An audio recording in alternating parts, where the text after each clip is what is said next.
Today I'm going to show you how I'm building soil over the winter so that come spring we're going to have some beautiful flowers. Let's go.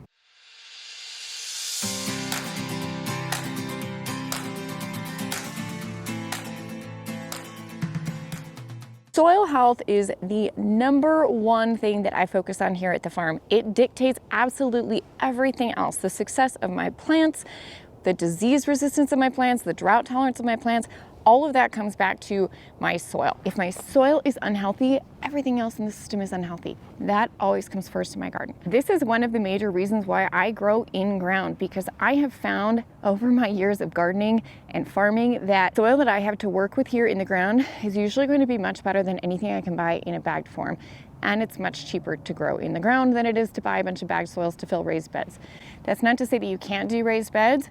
Raised beds can be beneficial, for example, in areas where the soil is very, very rocky, and also for accessibility reasons. So for example, if you have a bad back, raised beds can be great for making gardening more accessible for you. However, most soils can be amended and grown and built at home so that we don't have to rely on all those bags.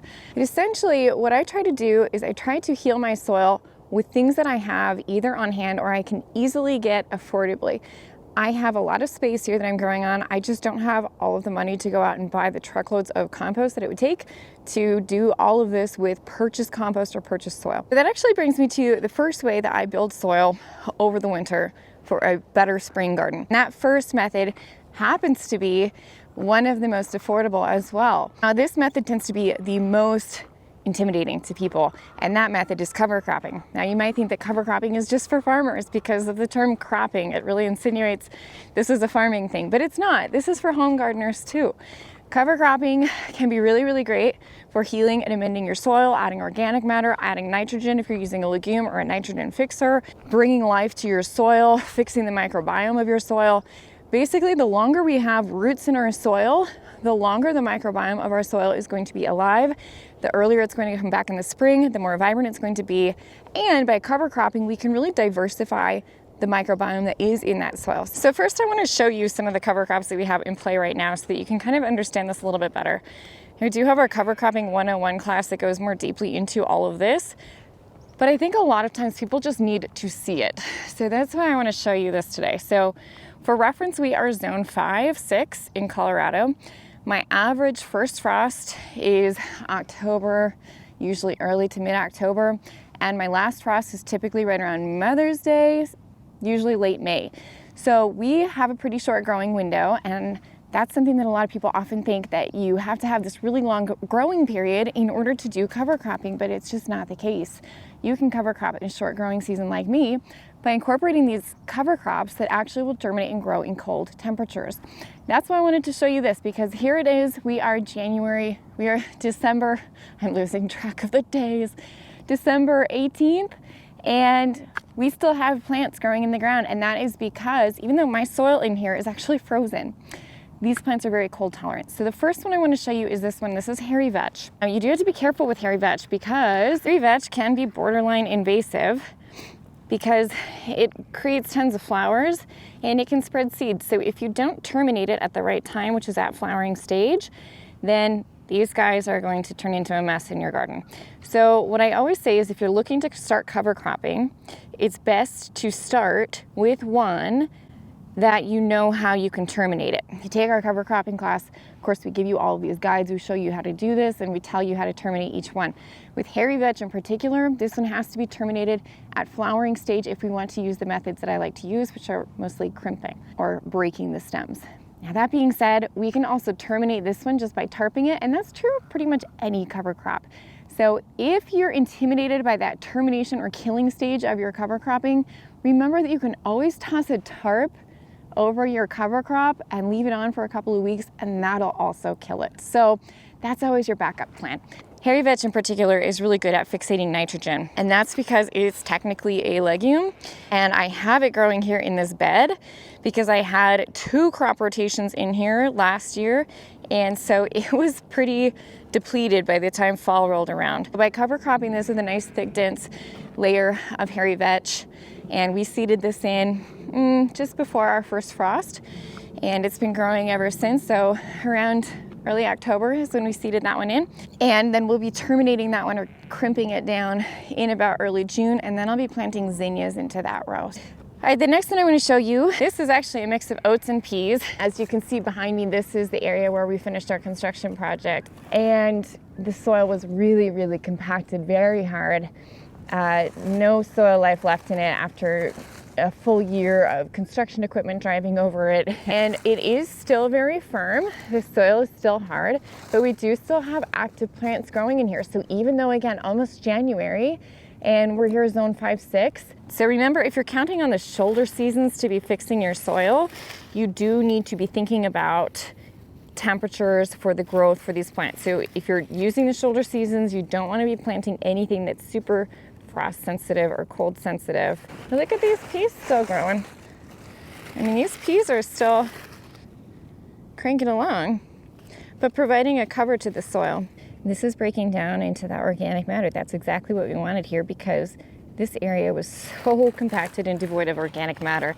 That being said, don't expect miracles in 1 year. Cover cropping for one season is not going to totally heal your soil. It's not going to make it like this perfect loamy soil. Over several years, absolutely. The second thing that I do to build my soil over winter is one that's very simple. And if you didn't have time to get a cover crop in the fall, and remember you can still do it in early spring, so there are cover crops that we will seed in 6 to 8 weeks before our last frost. So for me that's around March, and then we actually terminate them again with tarping or another method before we plant into them in spring. So the shoulder season cover cropping are really helpful, but this is another method that we use. And this is really easy. If you haven't had a chance to do anything else for your garden, you want to do this. And it also happens to be the cheapest. And if you've been procrastinating on doing anything with your garden, you can still do this. We're basically protecting our soil from erosion. So as much as we want to think about building our soil, we're also thinking about protecting our existing soil and making sure that it doesn't blow away. Now, we did cover crop a lot of these beds. It didn't take as consistently as I hoped it would, and we still had some loose soil here.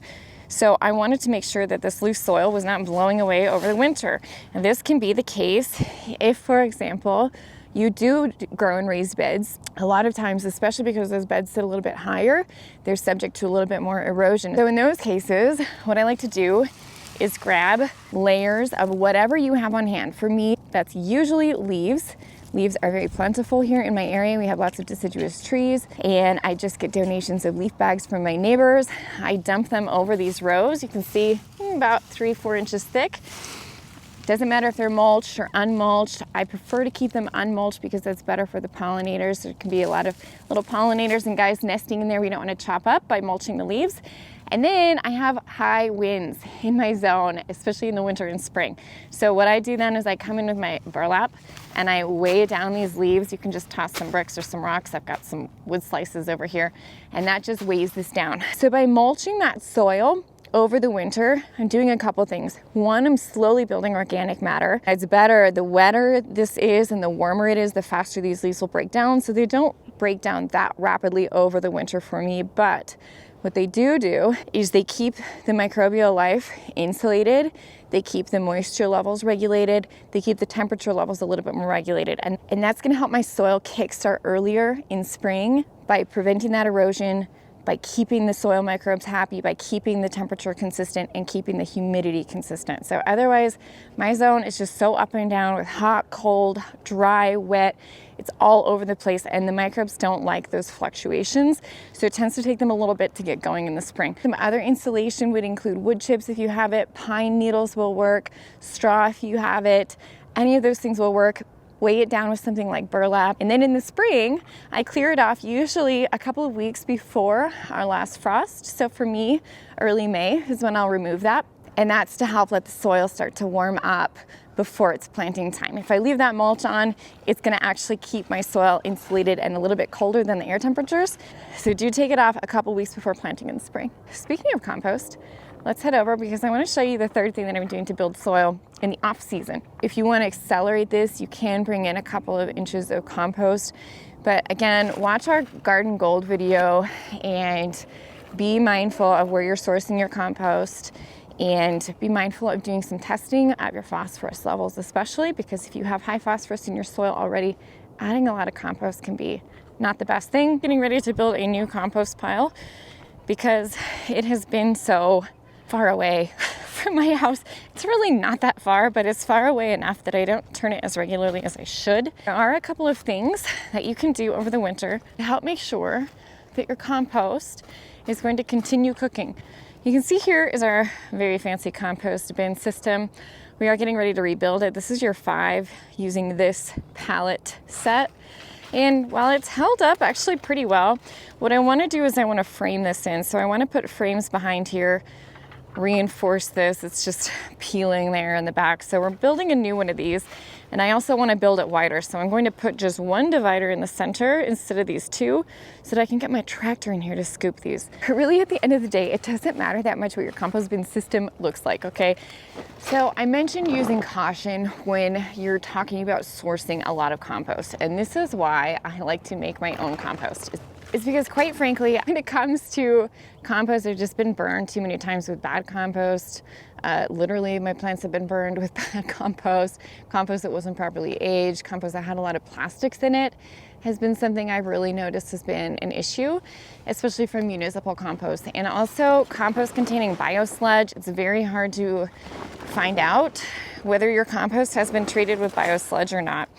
Now you can see I'm just pulling back this tarp, and in my zone that tarp is really helpful for holding in heat and humidity because dryness is a major issue in my zone. My compost getting overly dry and also not getting enough moisture actually because we tend to be pretty dry here. Temperatures get pretty cold. So the tarp helps to hold in moisture. It also helps to protect from UV rays. The tarping is gonna help accelerate that compost over the winter. I have also combined all of my piles into one. So where normally I would have 3 separate piles going, in the winter, I start one big pile. So whatever I have left in the fall that's not done yet, I combine, because I'm not really usually applying compost in the fall that's not done yet. So in the fall, I take all of my unfinished compost and I combine it into one big pile. That's gonna help keep my heat up. So the bigger the pile, the higher the temperature is going to be. The smaller the pile, the harder it is to keep that temperature up. So what I'm doing is I actually had one pile here that I hadn't added on yet. I'm gonna go ahead and pile that on top here. And then if I can find my thermometer, we'll check the temperature. This is our compost thermometer and it's very long so that I can get into the center of our pile. Now that being said, in the winter, my compost just doesn't tend to get that hot. But if I can keep it turned, that's gonna help keep it cooking. And the other thing that's going to help, if your compost has slowed or if you wanna kickstart your compost, make a batch of our alfalfa fertilizer. I'll link that video below where we make that alfalfa pellet fertilizer. Make a batch of it, toss it into your compost pile, put it in the center, cover it up, and then go back to turning your compost. So even though I hate doing it, turning compost is the best way to get your compost cooking faster. It's also gonna help kill off any weed seeds, any potential pathogens. So especially when we're using animal manure or chicken manure, we wanna make sure that we're keeping our compost hot to ward off any of those. So let's check our temperature here. Temperature on my pile right now is around 110. I'm pretty happy with that for the winter. So I'm just gonna continue piling. I think it's even still climbing a little bit. And you can feel the heat coming off of this. And when it's snowing in the winter, you can definitely see the heat coming off of this pile. Again, definitely not done. We aren't at that point yet. If we got into more the center of this pile, ooh, it's nice and warm in there. You can see a couple things happening. You can see some fungus in here. Good stuff. There's that little white stuff on the compost is good. That means it's breaking down. Can you see the steam coming out of this pile here?